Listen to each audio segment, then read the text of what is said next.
Sino kaya itong isa? Tingnan ninyo mga minamahal. Sino kaya itong isa? Sa tingin ninyo sa majority ang kakalas. Kasi 'di ba 13 yung kanilang boto. Sa majority, 13 sila. All over, 13. Sa tingin ninyo, sino yung tinutukoy na isang kakalas? Oo, para nga po sa another regodon na naman sa Senado. So, sige nga sa tingin ninyo mga minamahal. Sino yung isang kakalas? Si Loren. Si Loren daw, daming nag-aano sa atin. Si Loren Ligarda, sabi ni Rick Soriano, sabi ni MC Neil, si Loren, si Matt Boy, si Lawrence, si Vinny Road, si Ligarda, naku po, oo, naamoy na ninyo, oo. Oo, si Migs, ano siya abstain kasi si Migs. Ano siya nandun lang siya sa gitna, play safe si Migs. Si ano kasi, si Lauren Ligarda, nandun siya sa majority, which is, yan yung hindi natin inaasahan. Very unexpected. Kung si Lito Lapid pa yan, sabihin natin, okay, sige, go. Diba? Na nandun siya sa majority. Kasi si Lito Lapid, go with the flow lang yan eh. Kaso yung nangyari mga minamahal, mas nagulat tayo kay Lapid, diba, na si Lapid nandun sa minority. Diba? Yung hindi natin hiniling, pero kusang dumating. Diba? Mga minamahal, hindi natin hiniling si Lito Lapid, pero kusang ibinigay sa atin yung numero eh. Pero itong si Lauren Ligarda na inaasahan natin na dyan siya sa minority, biglang boom! Boom! Diba? Boom! Wala na. Sa isang iglap, sinira niya yung kanyang pagkatao. Diba? O, ngayon, ito. Meron ako sa inyo ipapakita, mga minamahal. Na nakikita ninyo yung mga nangyayaring si Lauren Ligarda tungkol nga po sa kanyang, ano ba yung tawag dito? Oo, alumni. Oo, mga minamahal. Lauren Ligarda, yung picture ni Lauren Ligarda. Oo, pinapatanggal, mga minamahal, at sinusukan ng alumni business group. Oo, feeling ko one of the reason na to, mga minamahal. Nakakahiya, mga walang silbi, di ba? Oo.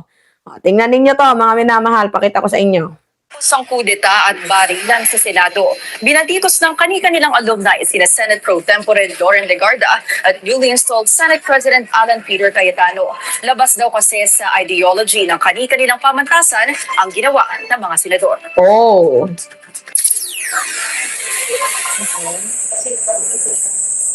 Binaklas na ang litrato ni Senator Lauren Legarda sa Wall of Empowered Women ng Assumption College San Lorenzo. Parang sakit na, no? Yung pagkabaklas. Tingnan ninyo, sakit. Oo, binaklas. Mga minamahal, parang kinahiya ka eh. Isinuha ka. Nandun yung larawan mo, pero wala, tinanggal eh. Kasi hindi ka naman ka-empowered na babae. Kumbaga sa madaling sabi, isa kang babaeng traidor na madaming nagagalit sa'yo ngayon para maibalik yung mukha mo dyan. Kailangan mong ipakita na hindi ka traidor. So I think ito na yung yung napag-iisipan ng ilan dyan sa minority na nagkakaroon na ng public pressure eh. Oo. I mean majority, nagkakaroon na ng public pressure. So ngayon, gagawin ni Lauren Legarda para maibalik yung trust. 'Di ba? Lalo pat yung anak niya, mayroon ding mga issue. May solar, 'di ba? Ganyan. Lalo pat mayroon silang mga issue, so kailangan nilang mapabango yung kanilang pangalan. Kaso ang problema nga, mga minamahal, itong pagbababango ng pangalan, sobrang hirap ng bawiin yan. Ngayon, nandyan na sa dalawang pinto si Lauren Legarda, it's either magiging balimbing siya, di ba, or maninindigan siya para sa mamamayang Pilipino. Kung magiging balimbing siya, diyan pa din siya sa DDS camp na yan, sa majority na yan, diyan kay Kawatano. Well, mababansagan talaga siyang meron lang sariling interest, di ba? Which is, siguro, yan din yung nakikita ng mga Pilipino na, wala, itong si Lauren Legarda, isa siyang traitor. Patuloy yung ganun mailalagay yan sa kanyang pangalan. Lauren Legarda, diktador, traitor, ano pa ba pwedeng sa kanya, balimbing. So, 'di ba? Iingatan ni Lauren yung kanyang yung kanyang pangalan. So ngayon ang mangyayari diyan, public pressure na lang mismo. 'Di ba? Dahil may kanya-kanyang public opinion, magkakaroon ng public pressure. I think itong si Lauren nakapag-isip-isip na. So kaya, babawiin ko tong perma ko. Oo, babawiin ko to.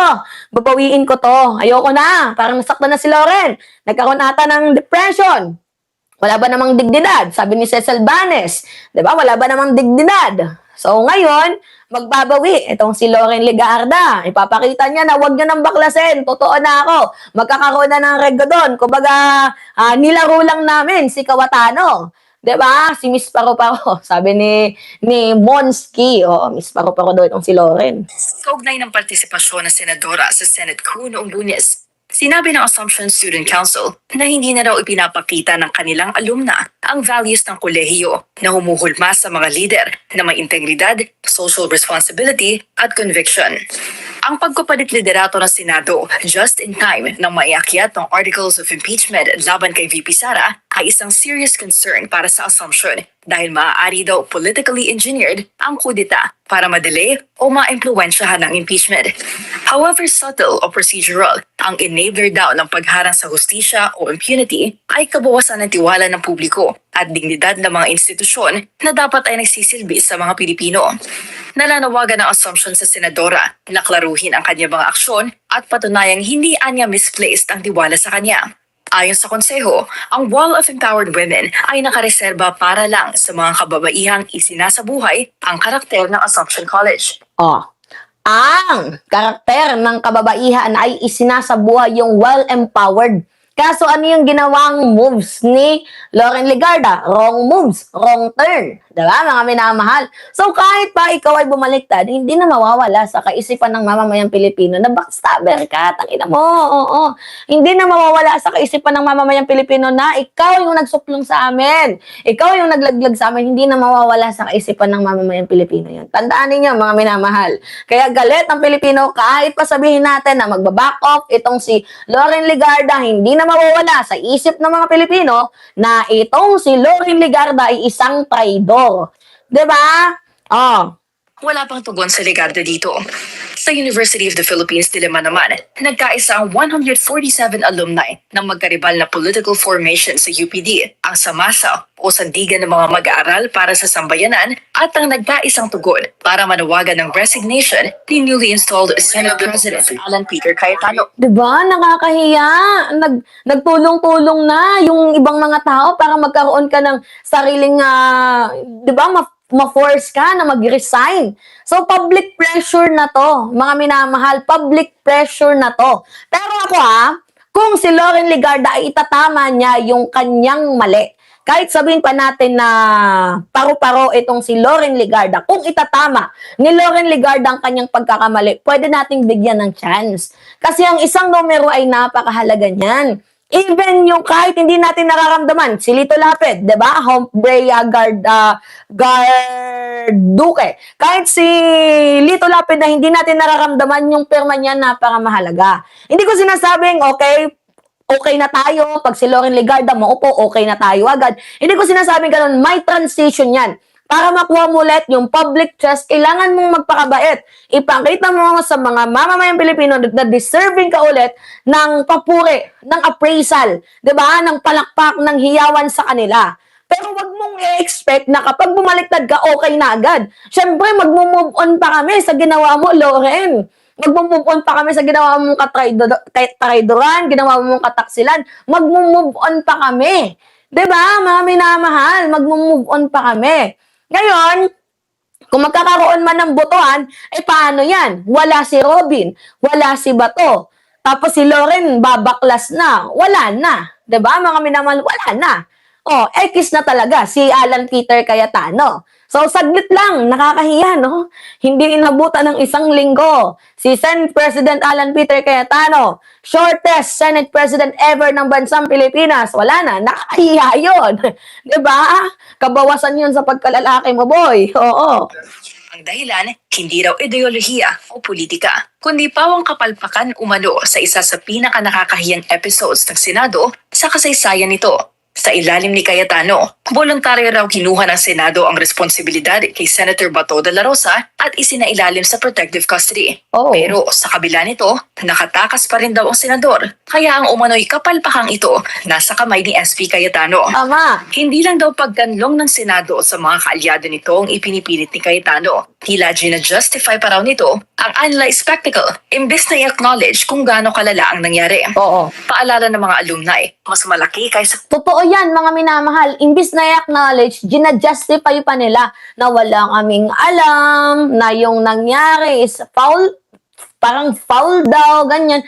Imbis na, di ba, ipakita nyo na lang sana sa amin na mali kayo, aayusin na ninyo. Hindi, mayroon pa silang tinatawag na justification. Ginajustify nila na wala silang alam, hindi sila involved. Like, pukin ang ina ninyo.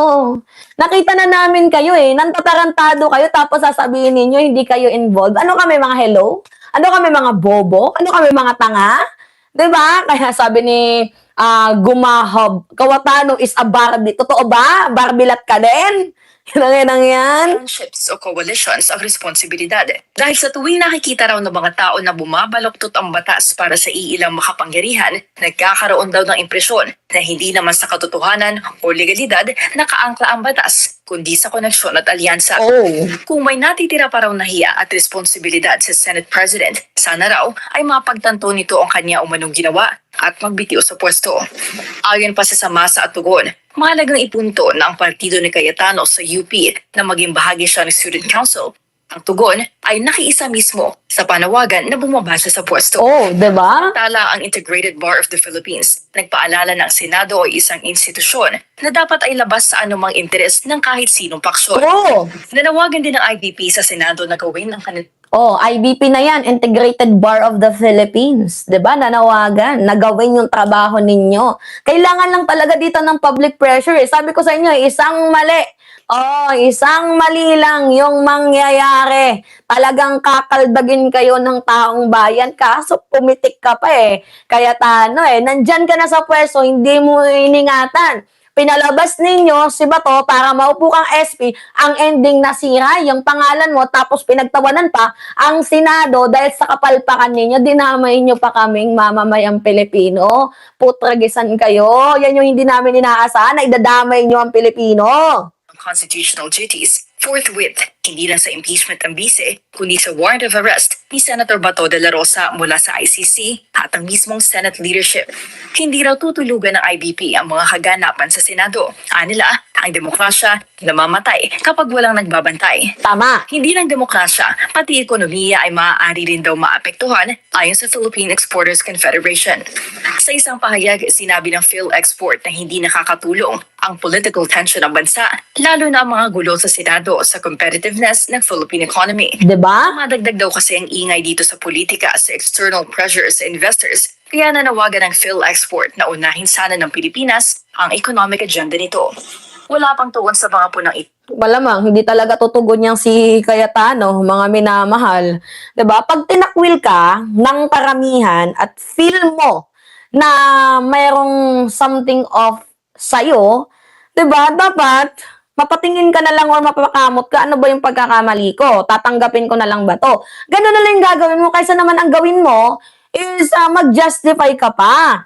'Di ba? Natatakot na sa atin yung mga investor. 'Di ba, mga minamahal? Natatakot na sa atin yung mga investor. Tandaan ninyo yan. Oo. Natatakot na sa atin yung mga investor. Paano pa sila papasok? May VP na magnanakaw. Ka-impeach. Tapos, meron tayong senador na pinapahanap ngayon, 'di ba, ng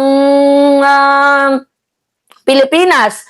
'Di ba? Kasi ako, sa totoo lang, kung wala ka namang kasalanan ba to, hindi mo kailangan magtakas o magtago. Yun yung punto kaso nagtago ka, di ibig sabihin, meron kang gustong iparating. 'Di ba? So, to make the long story short, yung ginagawa ninyong delaying tactics, hindi nakatulong Mas lalo tuloy sigaw ng taong bayan na ma-impeach itong si Sara Duterte. Gets ninyo, mga minamahal, yung stage play na ginawa ninyo, sa tingin ninyo nakatulong? Hindi nakatulong yung stage play ninyo. Mas lalo nyong pinikon ang mamamayang Pilipino. Ngayon,